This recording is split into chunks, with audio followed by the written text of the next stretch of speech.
So hey everybody, what's going on? It's your boy Takedown Man. And tonight we're going to talk about some things they don't teach you in the history class. This one's called buck breaking. The process of breaking the buck involves one of the most heinous and atrocious acts known to man. A slave who was defiant and may stir up trouble was beaten with a whip until bloody in front of his entire slave congregation. The slave owner, afraid of an uprising, would cut down a tree, and with the top and the help of the overseer, would then beat the defiant buck into submission. Once the slave was worn down, the master had the other slaves force that slave over a tree stump, where they were then laid naked and exposed. What came next caused fear and terror to ripple through every slave plantation across the South. The master would explain to all the other slaves that if they did not follow strict orders and comply with the whims of the overseers and the masters, this too would be their fate. The master would then remove his clothing and proceed to sodomize the slave in front of his wife, family, friends, and children. He would then invite his friends from other plantations to join in the raping festivals.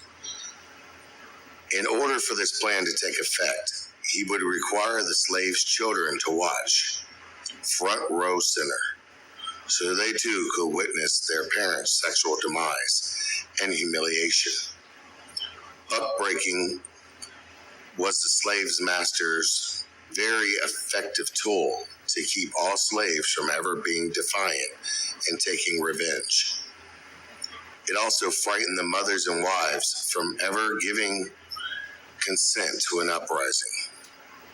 Buck breaking was so successful that it was made into a sex farm where free men would travel from plantation to plantation, raping different slaves, from child to adult. In popular urban songs, you will even hear the term buck nigga used against another person to demean them, such as calling them weak or gay. This is where this term came from. So does this still exist today? Indeed it does. It is, however, no longer just a slave issue. It's in our prison systems.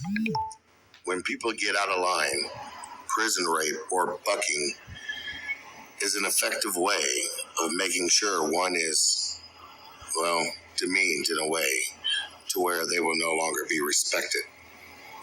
This is done by guards and inmates as a way of showing dominance, and no one is immune. If you Google prison rape statistics, you will see a horrible number still out there. And even events to where it has been shown the guards have allowed it to happen to unruly inmates and would even sometimes participate. So I ask this question, have we really changed, even after all this time? I also wonder why this isn't discussed more. Is it because people just don't care? Or is it because of some kind of cover-up started many years ago to maybe hide homosexual tendencies or deviant tendencies? This truly looks like history to me, even if it is untold, hidden history. Thanks everybody for watching. Don't forget to like, subscribe, and share all my videos. Peace out. Mahalo. Have a great day.